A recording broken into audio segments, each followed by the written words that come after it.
Imaginez, demain soir, à 18 h, tous les abonnés de votre salle de sport décident de venir s'entraîner, en même temps.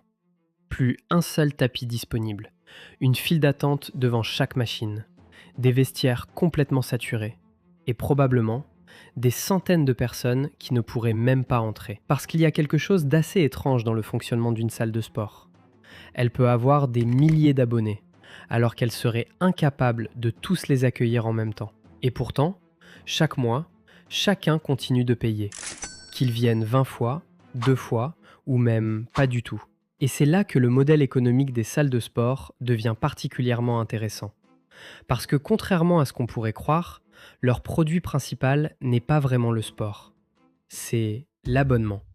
Vous décidez de vous remettre en forme. Vous trouvez une salle à 30 € par mois et vous vous inscrivez. Le premier mois, vous êtes motivé. Vous y allez 3 ou 4 fois par semaine. Puis arrive une grosse semaine de travail, un week-end chargé, un lundi où vous êtes fatigué.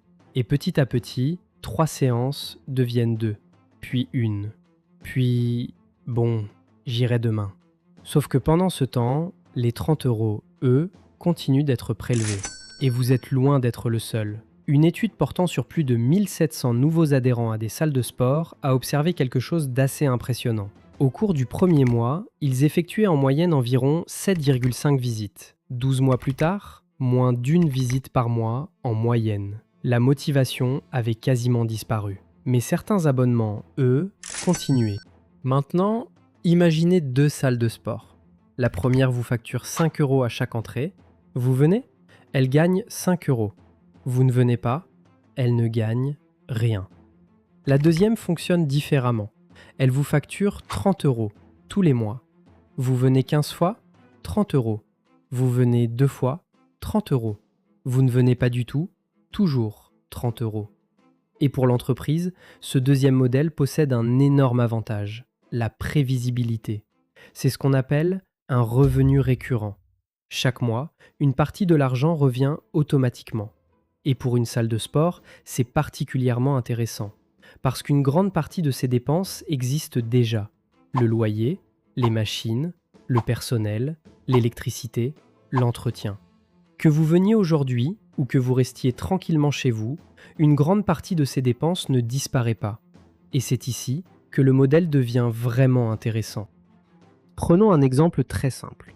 Imaginons une salle avec 2000 abonnés. Chacun paie 30 € par mois. 2000 fois 30, ça représente 60 000 € de chiffre d'affaires par mois.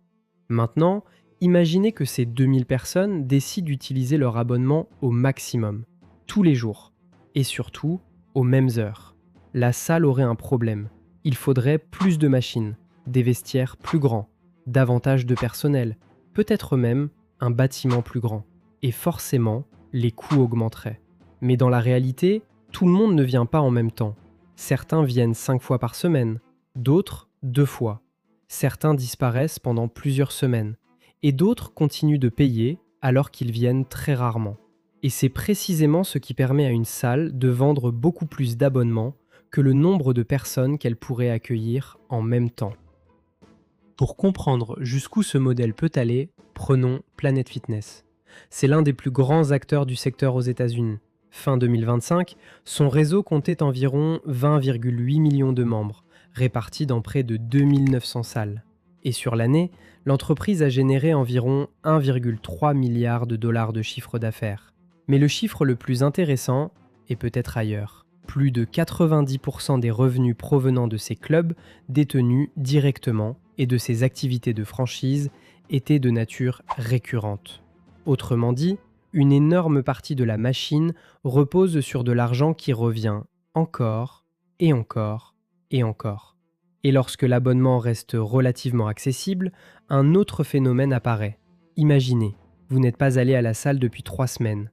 Votre abonnement vous coûte 25 € par mois. Vous regardez votre compte et vous vous dites « Bon, ce n'est que 25 €, je vais reprendre lundi ». Alors, vous ne résiliez pas. Lundi arrive, vous n'y allez pas. Une nouvelle semaine passe, puis une autre. Et finalement, le prélèvement suivant arrive. 25 €, ça ne semble peut-être pas énorme. Mais multipliez ça par des milliers, voire des millions de clients, et vous obtenez énormément d'argent. À ce stade, on pourrait résumer toute cette histoire en disant « Les salles de sport gagnent de l'argent grâce aux gens qui ne viennent pas ». Mais ce serait un peu trop simple. Parce qu'un client qui ne vient jamais finit aussi par se poser une question. Pourquoi est-ce que je continue à payer? Et s'il résilie, la salle perd son revenu récurrent. Une salle a donc tout intérêt à ce que vous utilisiez suffisamment son service pour en être satisfait. Elle veut que vous appréciez les installations, que vous obteniez des résultats et surtout que vous restiez abonné.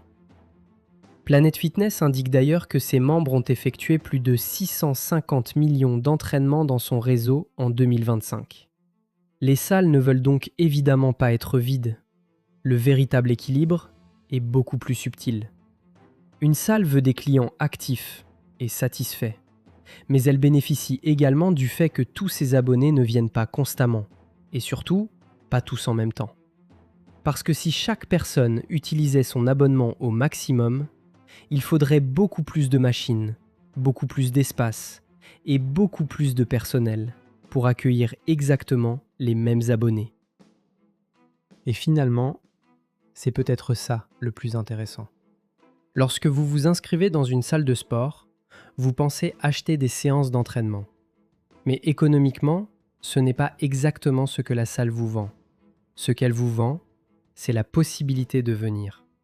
Que vous utilisiez cette possibilité ou non, et cette petite différence permet de transformer un bâtiment rempli de machines en une entreprise capable de générer des revenus, mois après mois après mois. Alors la prochaine fois que vous verrez un abonnement à 20 ou 30 euros, posez-vous simplement cette question.